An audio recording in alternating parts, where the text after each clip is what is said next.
Kabarama Farmers Association katandika mu mwaka w'2022 kandi abarisa hamwe n'abahinji n'abajyango bakaba binekiza ubucyo kubura sente zo kutungura ubuhinji no burisa kandi bakaba batine no kushomesebwa kuba kubasa gukora ibyo buhinji nk'entasya nakwe kusharamu bakegita kwerwaho akanye no mwana ugwanje nabatwegiso kutukora twagukora nkabanye no rutokero tarurunje no bwakorga hata nkarukwereka bazama karta mubi mbwe nartamamani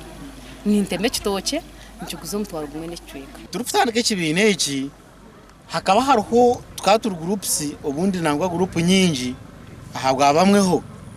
ababiri sine capital iri kumara umukurebera ibyo buhingi na no burisha so twashana kugira ngo twirundane at least urukwezi twabantu shitama kibanza cya urukwezi umuntu okaguzaho imitwaro ya 50 ukagenda ukagura ibinyanso ukabito mwana gwawe at the end of year ho kuba yari imitwaro 50 abahine cyakozire. Richard wo mugashoro umukuru w'entebe ya katano nagira ngo abahingi binekoresa sente ezibara kutunga kukore ndijo myoga iri kubaretera entasya icyo cyo kugira ngo umuhingi no mburisa isente tuzurumunga isente zurumu konka notiye ku saving notiye ko kwesasa no yesasa ko ino mutwaro kumutakagurebera umukuza kunywa amarwa kutagurebera umukuza kuguremye bakagurebera no kwata honche urebe ngo hayina kwabikaho cubuzo umuntu ati ngabe ni impingaje ngabe ni ndisaje nga captain ikizibu najyanti kanje mbateko mu group nabato mu group hati Kabarama Farmers yasimya keshatu erizoba barundene miliyoni 100 na mushanjo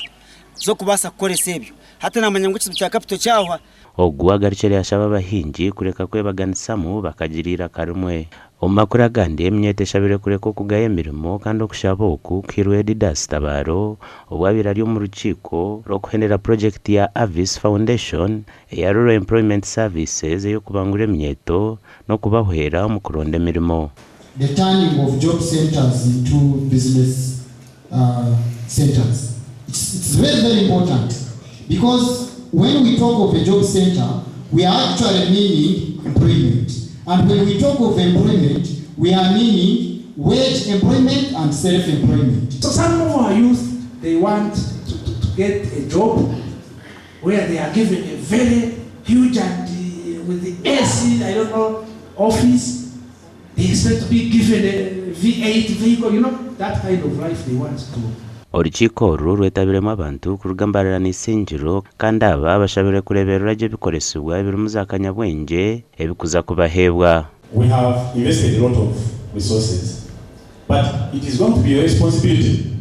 to make sure that those job centers that have been established are fully functional and they are running. Ikinchiza kuyamba abana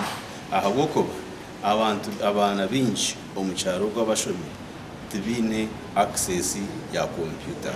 tibine access ya internet, tibine connections ahaboko ba tabakumanya umuko kuza kumurimo n'umwana wo so mbene hatwa kuba agutungire ariko rabero muri Ejo Resource Center